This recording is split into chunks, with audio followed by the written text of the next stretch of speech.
अमरीकी सदर के ईरान के बिजली घर और पुल तबाह करने की धमकी, बेहुदा अल्फाज का भी इस्तेमाल। डोनाल्ड ट्रंप ने सोशल मीडिया पर बयान में कहा है कि अब नए हुर्मुज़ खोल दो वरना जहन्नुम में धकेल दिए जाओगे। आने वाला मंगल ईरान में बिजली घरों और पुलों की तबाही का दिन होगा। ईरान में प्लांट और पुल दोनों एक साथ लपेट में आएंगे। ईरान में ऐसा मंजर देखा जाएगा जो पहले कभी नहीं देखा गया होगा। बस देखते जाओ। मंगल रात 8 बजे ईस्टर्न टाइम। ट्रंप की सोशल मीडिया ट्रुथ पर मुख्तसर पोस्ट। मीडिया से गुफ्तगू में अमरीकी सदर ने कहा है कि बहुत हद तक इम्कान है कि आज मुआहदा हो जाए। ईरान के कुछ ओहदेदार बातचीत कर रहे हैं। स्टीव विटकोफ और जेरेड कुशनर ईरानियों के साथ सख्त मुज़ाकरात कर रहे हैं। ईरान ने मुआहदा न किया तो मैं सब कुछ तबाह करने, तेल पर कब्जा करने पर गौर कर रहा हूँ। आप ईरान भर में पुलों, पावर प्लांट तबाह होते देखेंगे। अमेरिका ने रवा बरस ईरानी मुजाहिरीन के लिए कुर्दों के जरिए असला भेजा था। मेरा ख्याल है कि अमेरिका का भेजा गया असला कुर्दों ने खुद रख लिया।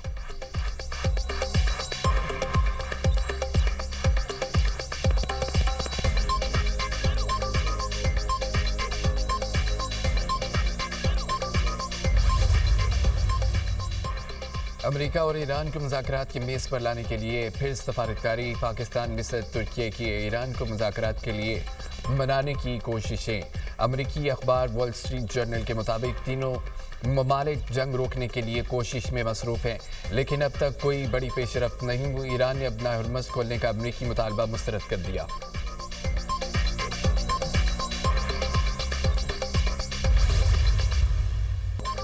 ईरान की अपनाए बाबुल मंदब में भी जहाज़ों की आमदरफ्त बंद करने की धमकी। ईरानी हुकाम का कहना है कि अपनाए हुर्मुज़ और अपनाए बाबुल मंदब हमारे लिए एक जैसे हैं। व्हाइट हाउस ने अहमकाना गलती दोहराई तो आलमी तिजारत और तवानाई का भाव रोक देंगे। सिर्फ एक इशारे से आलमी तिजारती निज़ाम दरम बरम कर सकते हैं। अमेरिका ने ईरान से तारीख सीख ली है, लेकिन ताकत के जोग्राफिया को भी समझना बाकी है। अमेरिका और इसराइल जंग बढ़ाने से बाज रहे। जंग का दायरा मजीद फैला तो पूरा खिता अमेरिका और इसराइल के लिए दोज़ख बना देंगे। खातमुल अंबिया सेंट्रल हेडक्वार्टर्स के तर्जुमान खबरदार कर दिया। इब्राहिम जुल्फ़िकार कहते हैं कि किसी भी नई जारियत का जवाब सिर्फ महदूद नहीं होगा, जवाब पूरे खिते में शदीद रद्द-ए-अमल की सूरत में दिया जाएगा। ईरान की शिकस्त का वहम खतरनाक दलदल में बदल गया। अमेरिका धंसेगा।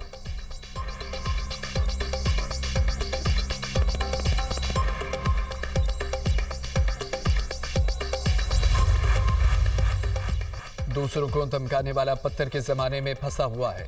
ईरानी नायब सदर रजा आरिफ का ट्रंप की धमकियों पर रद्द-ए-अमल। कहा कि ट्रंप ईरान को पावर प्लांट और पुल तबाह करने की धमकियां दे रहे हैं।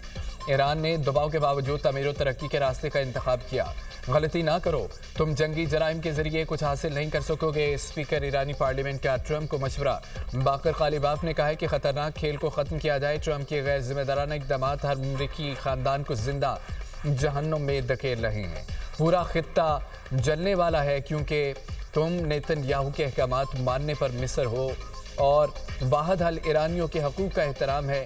तर्जमान ईरानी वज़ारत ख़ारजा इस्माइल बक़ाई ने कहा है कि खुद मुख्तारी के दिफा के लिए अपनी पूरी ताकत से तैयार हैं। ट्रंप के बयानात जंगी जराइम पर उकसाने के मुतरादिफ हैं। ईरान की तवानाई और अहम तनसीबात को निशाना बनाने की धमकी नाकाबिले कबूल है।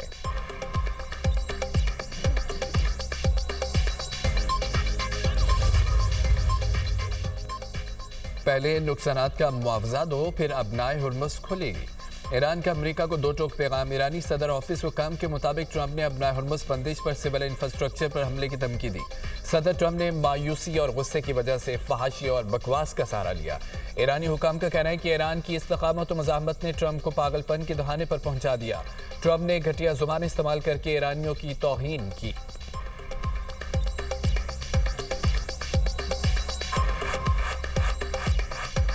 अमरीकी सैनेटर ईरान के खिलाफ नाज़ेबा गुफ्तगू पर बरस पड़े।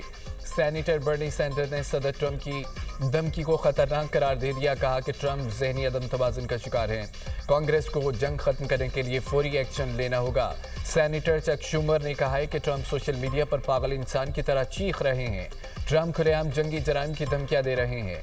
सैनेटर क्रिस मर्फी का 25वीं तरमीम लागू करने का मुतालबा। कहा कि मैं काबीना में होता तो तरमीम पर बात करता।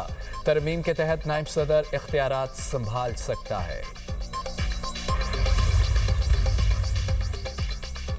ट्रंप की धमकियां नफरत अंगेज हैं। सरबरा एमनेस्टी एग्नेस कालामार ने कहा है कि इंफ्रास्ट्रक्चर की तबाही से शहरी मुतासिर होंगे। हमलों से बचने का कोई रास्ता नहीं होगा। यह जंगी जराइम की सिलसिलावार मिसाल है। सरबरा एमनेस्टी ने ट्रंप का ट्वीट भी शेयर किया।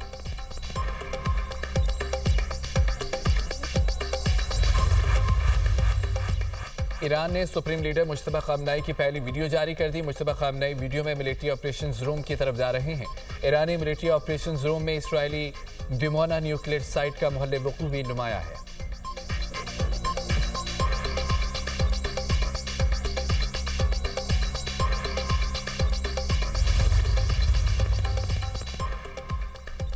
ईरान में गिरने वाले F-15 तैयारे के दूसरे पायलट को रेस्क्यू करने की तस्दीक सदर ट्रंप ने सोशल मीडिया पर पैगाम में कहा है कि ईरानी पहाड़ों की गहराई से शदीद जख्मी और बहादुर F-15 के ऑफिसर को बचा लिया।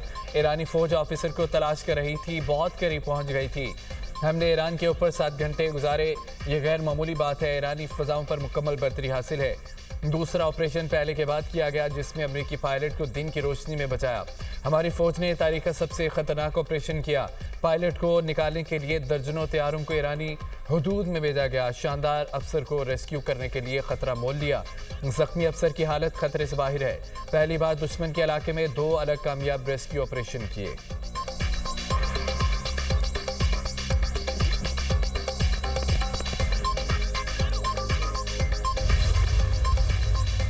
अमेरिकी पायलट को रेस्क्यू करने के लिए ऑपरेशन 3 और 4 अप्रैल को किया गया। न्यूयॉर्क टाइम्स का दावा, कार्रवाई में सैकड़ों एहलकार, तैयारों और हेलीकॉप्टर्स ने हिस्सा लिया।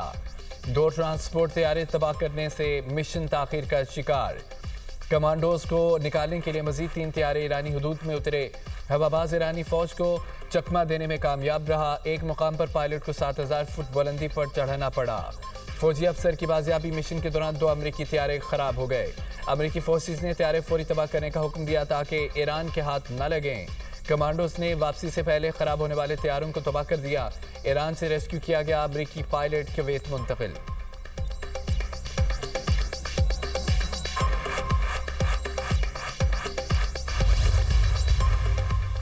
ईरान का 4 अमेरिकी तैयारे और हेलीकॉप्टर तबाह करने का दावा। अमेरिकी सर्विसमैन को बाजियाब कराने का ऑपरेशन नाकाम हुआ।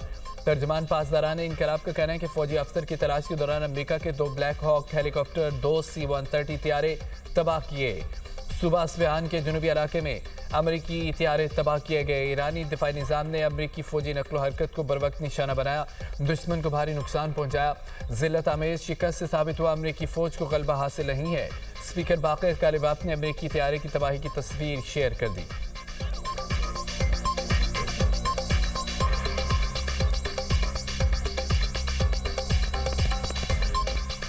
मुश्किल घड़ी में किसी सूरत अवाम को अकेला नहीं छोड़ सकते। वज़ीर-ए-आज़म की ज़ेर सदारत इजलास पेट्रोलियम मसनूआत पर सब्सिडी के नफाज पर पेशरफ्त का जायजा।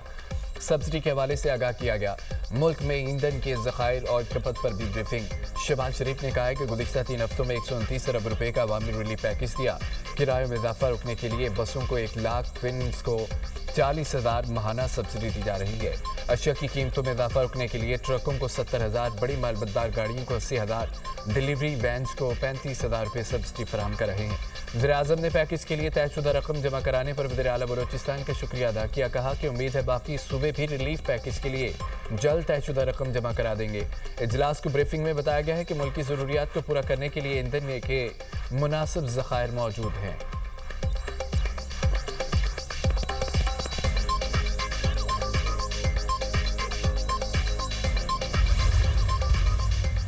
पेट्रोलियम मसनूआत की बिलातातुल फराहमी जारी है। मुल्क में कहीं भी पेट्रोलियम मसनूआत की किल्लत या लंबी कतारें नहीं हैं।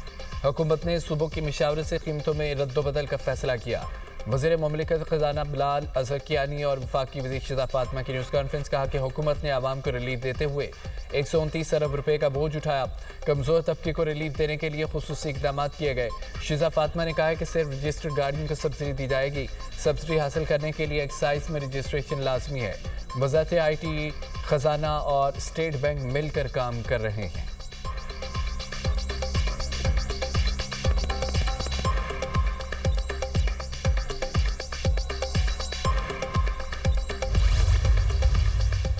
ट्रांसपोर्टर्स ने यकीन दहानी कराई है कि 28 फरवरी से पहले नाफिज किराए के लिए जाएंगे। ट्रांसपोर्टर्स को पैकेज देने का मकसद है कि किराए में इजाफा न हो। मुसाफिर बस मिनी बस कोस्टर सुजुकी के किराए नहीं बढ़ने देंगे। वज़ीर आला सिंध मुराद अली शाह की न्यूज़ कॉन्फ्रेंस बोले कि सूबे के हर गरीब आदमी तक पेट्रोल की सब्सिडी पहुंचाएंगे। चाहते हैं कि पेट्रोल की बढ़ती हुई कीमतों के दौरान आवाम को रिलीफ मिले।